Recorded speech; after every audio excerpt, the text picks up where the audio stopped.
Welcome to the Black in Motion podcast, powered by Rise Free Media, with your host, Braxton Simpson. What's up, everybody? It's your girl, Braxton Simpson, and we are back with Black in Motion podcast. So excited to have you guys back for another episode. I am here with J. Slim Robertson. What's going on?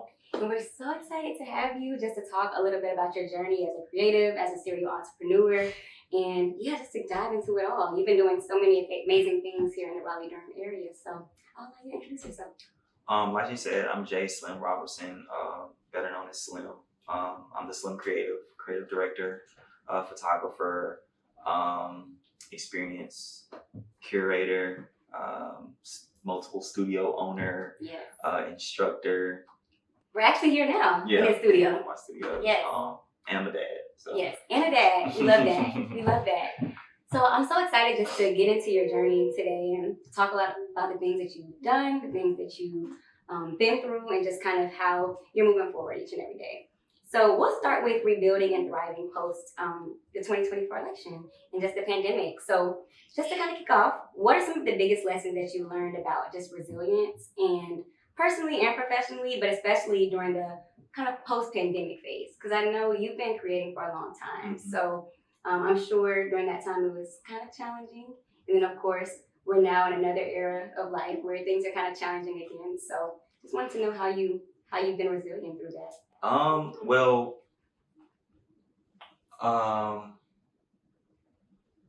So I started the first studio like in 2021, Wow. rolling right out of the beginning of the pandemic. Yeah. And I started it because all the studios were like closing. And I was like, well, I'm a studio photographer and I need a studio. So You gotta create it. I gotta create the space that I need. So me and a close friend and brother of mine, we started looking for spaces and stuff like that. And a lot of landlords, they was like, we don't think it's gonna make any money. We don't think it's gonna do anything. So I was just like, all right, well, just keep going until we find a spot. Yeah. And we found the perfect spot in Cary. It was a new building. All I had to really do was paint, and we moved in. And I was just like, we need to create a space for the culture here, the creative culture here, and create a safe space for them to be able to do what they do, regardless of how they do it, what they do it for. Yeah, and I can imagine that was so important during that time, because I know a lot of, when the whole world shut down, I'm sure a lot of creatives probably felt a little shut down as well. Mm-hmm. So how was that? Like just being a light for people to kind of come back and create, especially coming right out of the pandemic, and then also just a light for yourself. Being a light is important because like my whole brand is about direction and moving in the right direction and helping other people find their direction and moving forward. So it wasn't easy because a lot of people were depressed. A lot of people felt lost. A lot of people was like, dang, I can't go anywhere. I can't do anything. Like, we're locked in the house. Like, how am I going to do what I do? Mm-hmm. So it just took a lot of encouragement from other people and other leaders like myself to get things back moving. And things have been rolling ever since. Yeah, I love that. And so how did this space come apart? Well, this space is co-owned between me and my partner Courtney, Art by Court Winter. Shout out to Court.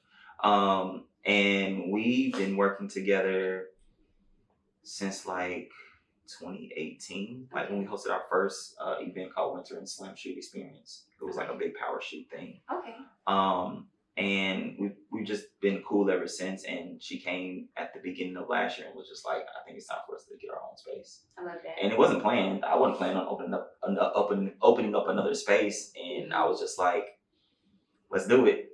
I was financially in the right spot to do it. And you knew it could work too. Yeah, I knew it could work. I had the experience of running a good professional studio, successful studio.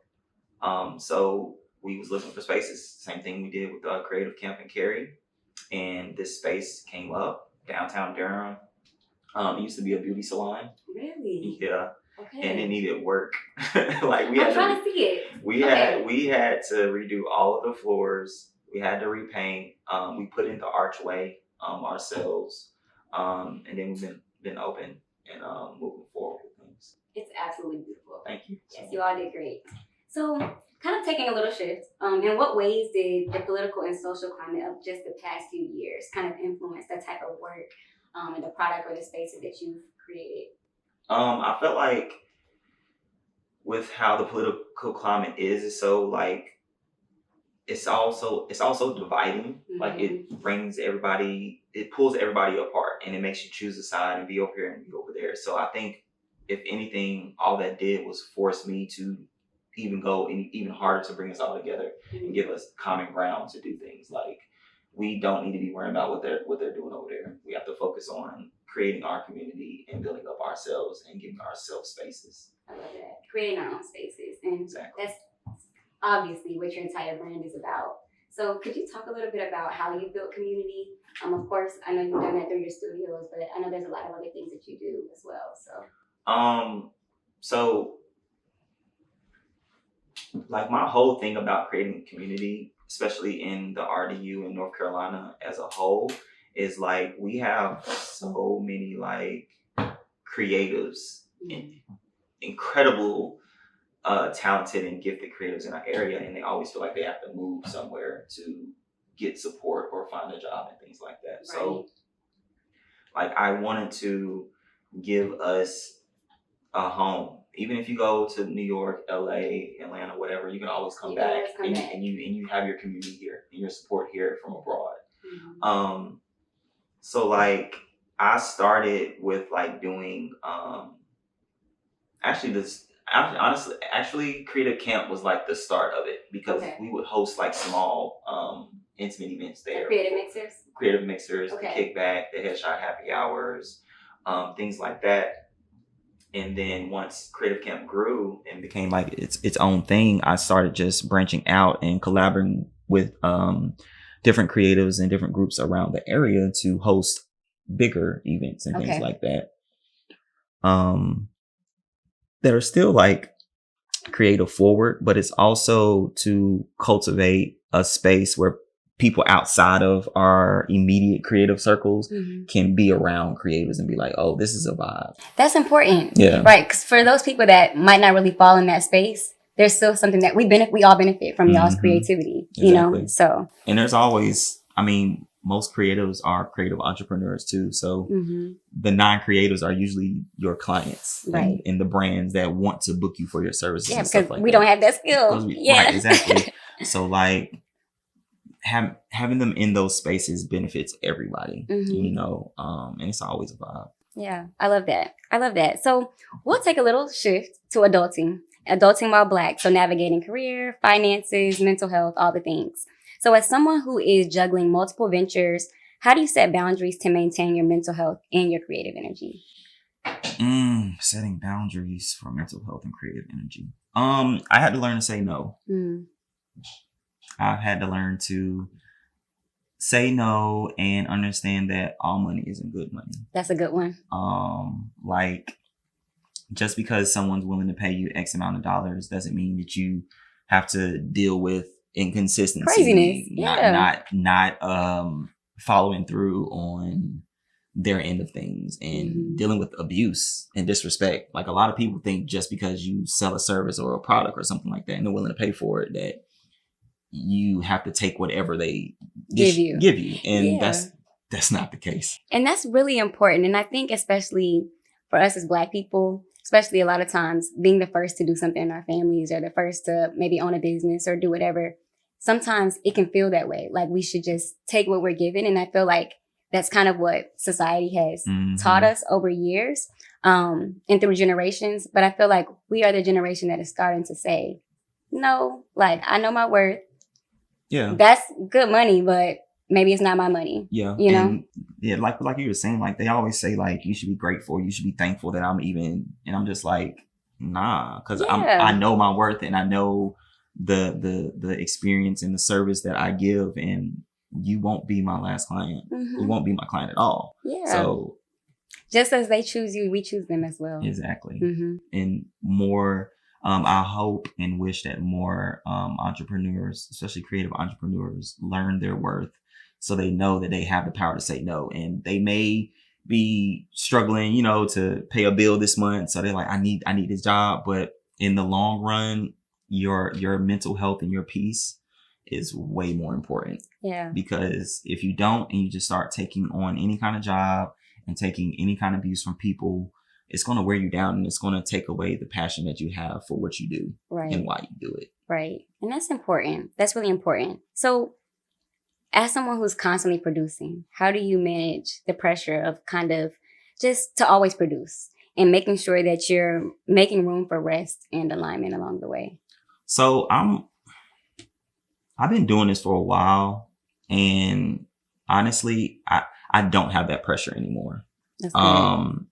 Like I will put out something when I feel like it. Mm-hmm. Like I feel like I've gotten to that level where I can do that, over the last couple of years. But before then, I felt like I needed to be relevant. I needed to do that to stay relevant. Yeah.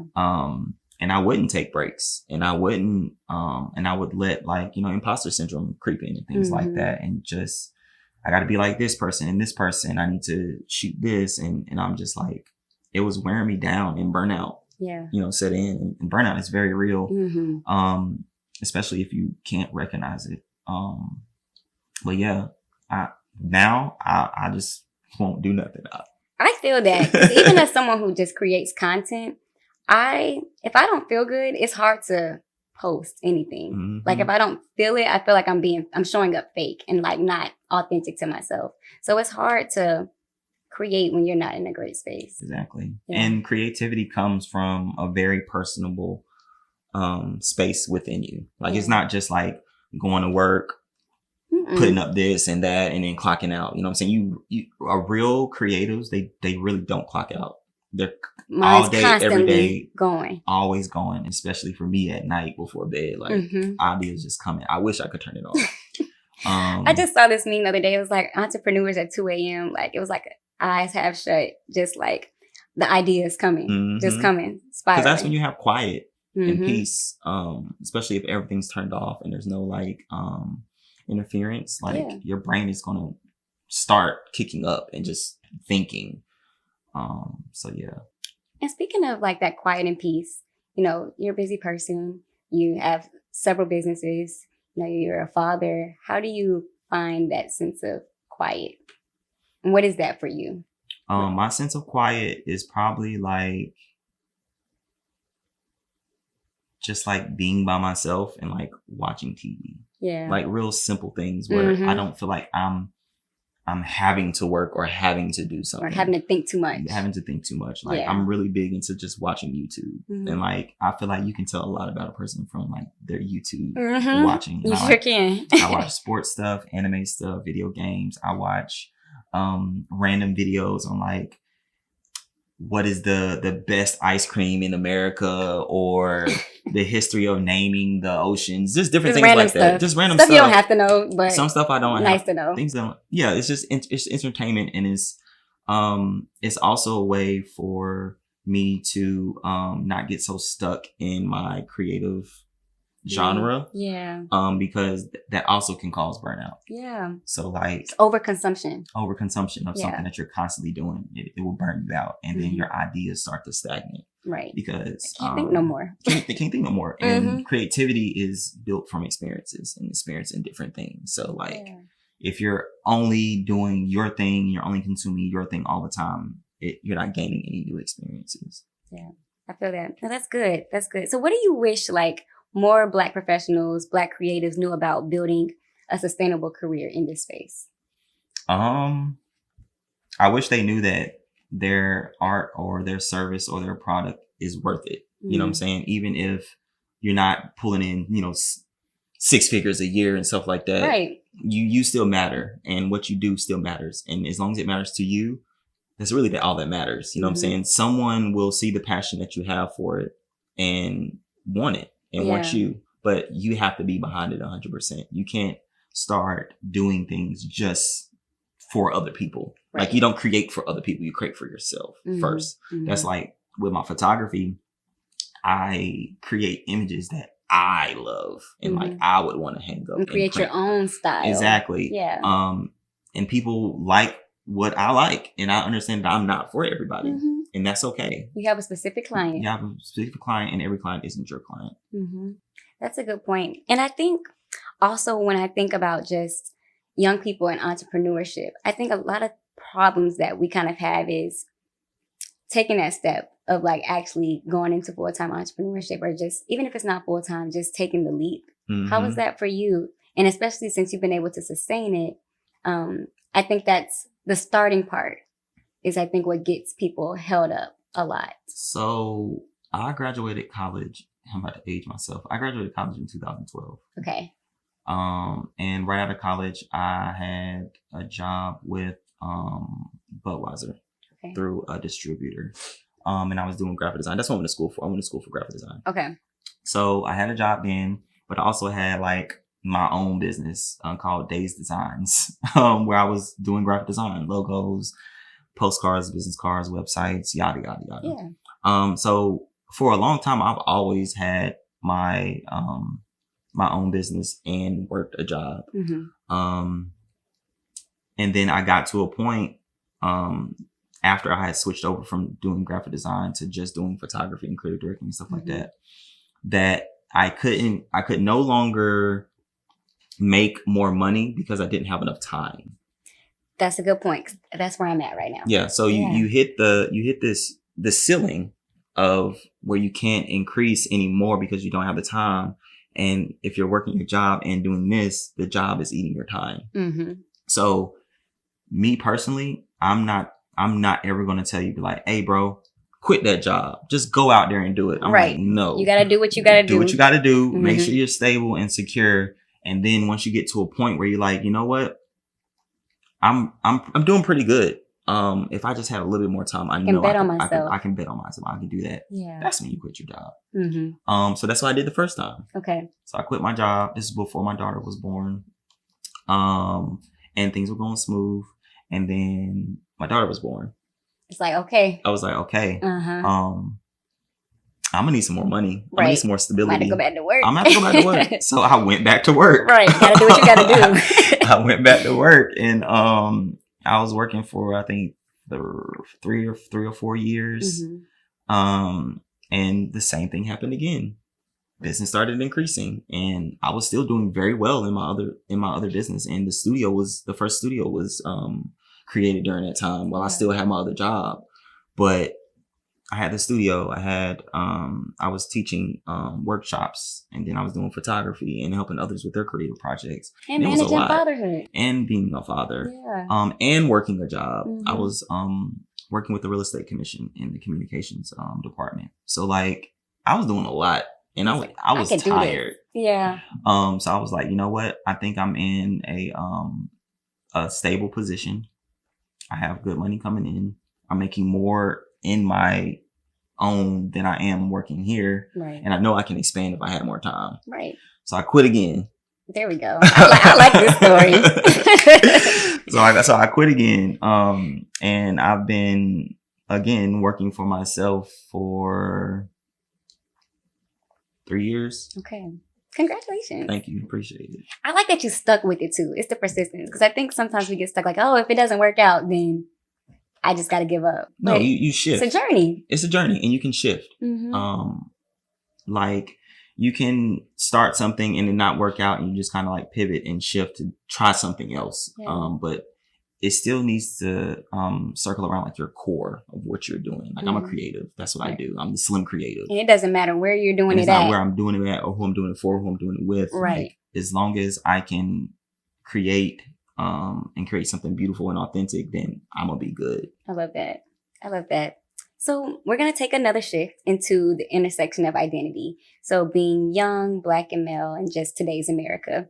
So how do you create space for other young Black men to express emotion, creativity, and vulnerability? By showing I have vulnerabilities and that I'm not perfect and that I'm still figuring things out for myself. Just be an example. I feel like with Black men, you can't tell them something. You have to show them. You have to lead them. You have to be an example. They have to see it for themselves and make those choices for themselves. Like, okay, I see this brother. He's around my age. he's going through a lot of things himself. He's a dad. He's an entrepreneur. He's worked. He's quit, and like he's doing it. Mm-hmm. Let me look at my situation and see if I can do it too. Mm-hmm. Like, so just honestly being an example and just leaving space for people. Like, I'm always willing to like talk with someone or give them some advice or point them in a different direction or direction in general. So like, that's just what I do. Like, I'm never going to tell someone they should be doing something, right? Whether I have an opinion on it or not. Like, you have to walk your own path. Mm-hmm. And how do you feel like, why do you feel like that is, like, with Black men? Honestly, it's because we're always pressured to do things from everybody. Like, everybody has an opinion on what a Black man should do. And be. And when we should do it. And it's just like, it's tiring. Like, it comes from all sides. It comes from society. It comes from the government. It comes from our own people. Like, it comes from our own families. Like, it's just like, we're always being told and being labeled and saying we should do this, we shouldn't do this, and like a man should do this. And it's just like, draining. It's draining. Like, we really have to figure it out for ourselves, or it won't work. So how important is community in that for you, especially like your community of other Black men, just being able to lean on each other, especially when the world looks at you all in such a interesting light? Yeah, it's very important. Like, you have to have some solid men around you, especially Black men, because they're going to understand your same journey for the most part. And just building that up and keeping authentic people around you that want to see you win and not be jealous or, you know what I'm saying, wanting what you got or things like that. Like, you want people around you in general that like has your best interests at heart at all times, not just when it's beneficial for them. You know what I'm saying? When you're up, when you're down. Yeah. And you don't want people around you that it's only good when it's good for them. You know what I'm saying? Right. Yeah, definitely. No, that's good. So how has your identity, just as a young Black man, influenced how you navigate the creative space as well as entrepreneurship? And how do you stay grounded in your purpose and while just often being viewed through those stereotypes and sometimes those limitations by the world? I kind of just stick to why I'm doing what I'm doing. You know, I create because I want to see Black people in a better light in general. We have great products, right? Great visions, extremely creative, but sometimes we just don't have the best visuals. I give resources too. Yeah, and resources. I give the metaphor of, say you have like your favorite pizza spot, right? And you know 10 out of 10 times it's always good pizza. You order this pizza, right? It comes to your door and the box is like, it looks like it was in the trash. Yeah. I don't want that. You don't want that pizza. You don't want that pizza. Marketing is off. The marketing is off. The presentation's off. The visuals is off. I don't care what's in the box. I don't care what's in that box. Right. It could be gold in that box, but I'm not touching it. But if you look at it on the other end, there's so many products that are trash, but they have great branding and great visuals and great storytelling, and they're presented in a way that makes you feel like, oh, I want this. I don't even need it, but I want it. So like, I feel like that's one of the reasons why Black people, we aren't as successful as some of our counterparts, is that we don't have that branding, that vision, that crispiness, that professionalism up front and stuff like that. So like, anytime someone books a shoot with me, I'm trying to give them that. I want, even if you're coming to me for a birthday shoot, to be like, dang, I could have been on the front of Vogue. You know what I'm saying? Like, I want, this is more than a birthday shoot. Yeah, let's just give it. It's an experience. I want everyone to feel like that. And then when I'm helping people on their projects, I want them to feel like, dang, I was in a production. You know what I'm saying? Like, I want us to be in that space and feel that. And think higher too, right? Like, being able to see ourselves as more and as higher and as, like, we actually can do this. Right. Yeah, I love that. And that's your value proposition. Like, that's what you bring to this space. It's like taking people up to the notch and to the level where we should be imagining ourselves in the first place. Exactly. You have to walk in that when you come into the room. Even if this is your day one of doing this, you have to come into that room like you are you own it every time. Like, you have to go in there and just do what you do best. And I'm sure that gives so many people so much confidence. Like, when they leave a production with you or an event with you, just like, you know what, that took me up a notch. Yeah. Yeah, that's awesome. So what internal or external expectations have you had to unlearn in order to lead, create, and live authentically?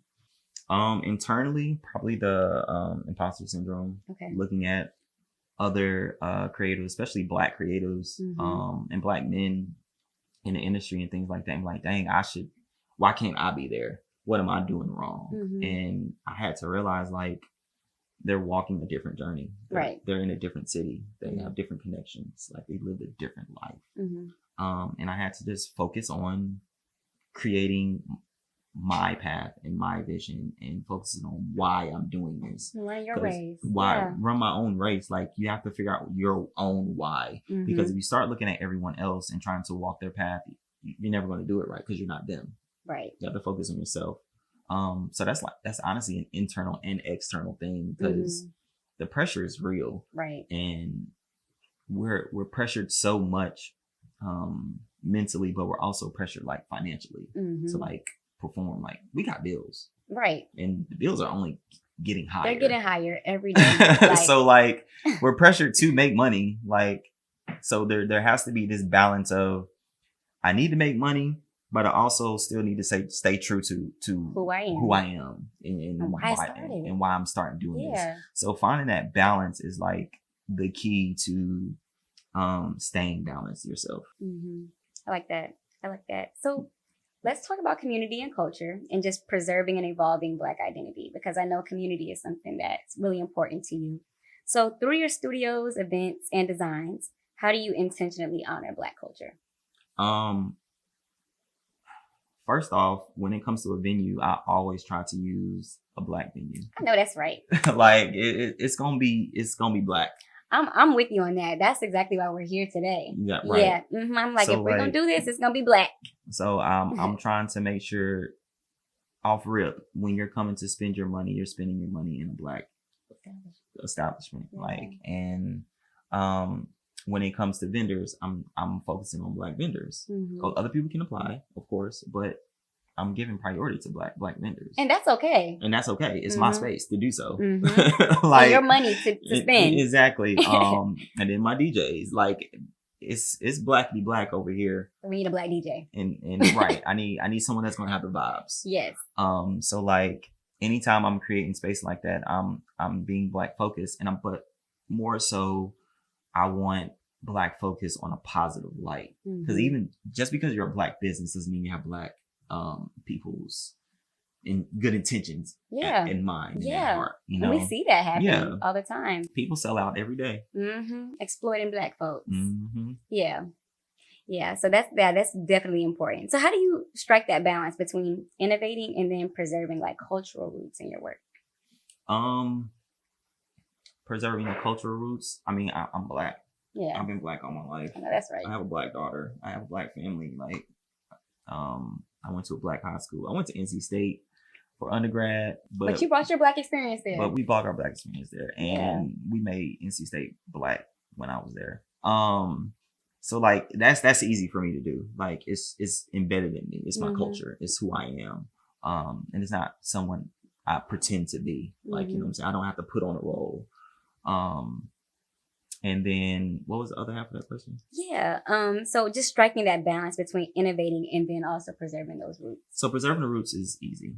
The innovation part is really just kind of like moving in a way where you can constantly be not on trend, but like on the wave of where we're going, like, as a people. Yeah, like, what do people want? What do they want to see? And am I creating in alignment with this? Exactly. Yeah. And that's meeting people where they are. Like, and that's the entrepreneurship part. You have to meet people where they are. You can't be stagnant and stubborn in your own thing, and I'm just going to do it this way. And that's what it is. But nah, like, you have to constantly evolve and innovate. Like, that's like me saying, which I need to do better on, is like not wanting to be on TikTok. And it's just because it's another app and it's draining. Mm-hmm. But I've built a team and I have people there. I have people that can handle TikTok for me. So like I'm personally not going to do it, but I understand the importance of different platforms and things like that. Yeah. And so what advice would you have for artists, creatives that are struggling in the aspect of dabbling into entrepreneurship or kind of making that shift into entrepreneurship, monetizing their gifts? So they're talented, but they're not necessarily benefiting off of it from a monetization perspective. I'd say the best advice I can give you is just keep doing it. At the end of the day, you are your own boss, and you have to tell yourself when to do it and when not to do it. But that's also a good thing. So there's the pressure is internal. Like no one's expecting you to go out there and make $1 million. Right. You know what I'm saying? But you have to be patient with yourself. Like you have to understand that this is a journey. It's not going to happen overnight. And it's okay to take a break. Like pause, think about it for a second, come back, shift, pivot, do something different, ask for help, like regroup. Like it's okay to slow down. If you truly want to do this, don't quit. Right. That's the last thing you can do. Don't quit. That. Just pause, slow down. And then the other part of that is just asking for help. I know a lot of people don't like to ask for help, and that's a pride thing. But also it's a thing where a lot of people won't give you help. They're like, nah, I had to grind and struggle for it, so I'm not gonna give you. Give them some advice. Give them some advice, also because like, what did you go through it for? Right. If you weren't gonna reach back and help somebody else up. Exactly. Yeah. And it's okay to like monetize your experience. I get it. I have classes and courses for a reason, but also it's okay to say, hey, this is where I shot this location at, or this is how I found this location, or this is a person you should talk to. Like, I'm not about to sell you no vendor list or nothing like that. Right. Like, come on. Because that's stopping them from making money. Especially when you could be using that to monetize another Black business. Exactly. You know, it just kind of gets us in this cycle. So our last section is around the future of Black political and social influence. So how do you view your work as a form of activism or cultural storytelling? Or even resistance? I haven't even really thought of it as that, but being in the space that I am as a Black creative, like I guess I automatically do that because I don't conform to feeling the need to show certain faces on my page to make money. You know what I'm saying? I don't feel the need to openly create spaces for other people that aren't in line doing that for us doing either. That for me. So like, I guess that's how I do it. Like I just stick to why I'm doing it and who I'm doing it for. And be proud of it. You know what I'm saying? And I don't feel guilty for it. And that's good because I think so many of us feel pressure about that. Like feeling like we have to conform and we don't. No, it's okay for us to create things for us and it be by us. Yep. And that be just fine. And that's perfectly okay. And so in what ways do you use your designs, visuals, and events to kind of spark conversations around like social justice, or is that just kind of like a natural thing just by bringing people together? I think it's just a natural thing because like I try to, when I'm creating a set or something like that, I try to be as authentic as possible. Like I have a whole body positivity clause in my contract. Like I'm not about to give you a BBL and lipo and stuff like that. Nothing against that. Yeah, but how you come is what we're going to stick with. We're going to stick with how you come. I want you to come as you are and be comfortable in your skin because that's going to show in the final product. Right. Like I want you to be who you are and feel beautiful as who you are. If you want to do all that, do it before you get there. Go to the gym, go to the doctor, whatever you got to do. But when you come here, we're going to shoot and I'm going to do my job to light you beautifully and make sure I have a team around you that's going to make you feel beautiful. Uplift you and empower you. Exactly. Yeah, I love that. And what made you do that? I'm just tired of people not giving who they really are. I don't like is the word inauthenticity? Yeah, inauthenticity. Yeah, like I don't like that. And nothing against photographers that do that for people. That's fine. There's a market for it. Sure, do what you got to do. Yeah. But it's fake. Like it's fake to me. Like if you see this person in a picture and then you see him in person, you just like, that's false advertising. Mm-hmm. And I don't want to do that. I don't want to put that out there. I want people to be like, dang, this is a beautiful image. And then they see the person in person, like, oh, wow, beautiful person. You're very beautiful. Mm-hmm. That is more powerful. And that's why I do it. And I think that's important also in a world where, like, especially as Black women, where we're seeing like either so many people mimic us and then tell us what we have is not good enough. Mm-hmm. And so a lot of times, especially like these young girls, like they're showing up into the world and they're not seeing themselves. Mm-hmm. And they're not seeing themselves portrayed in necessarily a positive light. Right. And so it makes it seem like what we have is not enough. Exactly. And I think it's just, especially, it's super special with you having a daughter yourself. The message that you're sending her, even though she's young, like, it's okay to love yourself as you are and show up how you are. And that should be celebrated. Exactly. Your flaws and imperfections are who make you who you are. Mm-hmm. That's what makes you uniquely beautiful. And you have to embrace them. Mm-hmm. And you have to stay true to them. If your nose is a little wide, if your lips a little big, you know what I'm saying? If you a little bit darker, like that's all part of your beauty, and you have to walk in that and stay true to that. And that's our Black experience. Exactly. Mm-hmm. I love that. So last question, how can Black creatives kind of leverage art, content, and community experiences to influence political awareness and power? We have to move in a way that, like we were saying before, stays true to who you are. There's power in being authentic and not bending just because you're pressured politically to do so. Mm-hmm. Right now we're in a political climate where they're stripping away Black history and Black art and Black community. They're doing their best to do it. But I like that we're not taking the bait. Yeah, we can. If y'all not gonna do it, we're gonna do it. We're gonna do it. And this, I feel like we're in the arena now to like fight for it, but also build towards something greater and build something that they can't take from us. Yeah, I love that. And that is a form of resistance in itself. So our signature question, and I ask every guest this, kind of how do you stay in motion? This is the Black Emotion Podcast. How do you just continue to move forward and keep yourself going and just honestly stay in motion each and every day? Getting up in the morning and thanking God and telling myself, I'm going to do it today. Like you really have to like be self-affirming, like with yourself, because at the end of the day, you're the only person with you. There might be people around you talking to you every day, but when you go to sleep and you wake up, you are with yourself, and you have to be comfortable and confident with yourself. Mm-hmm. And you take that with you wherever you go, and people see that and people feel that. Yeah. And that also motivates you and pushes you to walk in, because it's positive information. Yeah. Awesome. Thank you so much for being here. Slim, this was absolutely amazing. So glad that you were able to join us on the Black Emotion Podcast, and we can't wait to see you again. Can you tell the people where they can follow you? You can follow me on all socials at The Slim Creative. Website is theslimcreative.com. We're at Lumina Studio Loft. Yes. At Lumina Studio Loft. Y'all come shoot here. Right. And then the other studio is Creative Camp Studio at Creative Camp Studio. Yes. In Cary. In Cary. Yes. Awesome. I love it. Thank you so much for being here. Appreciate it.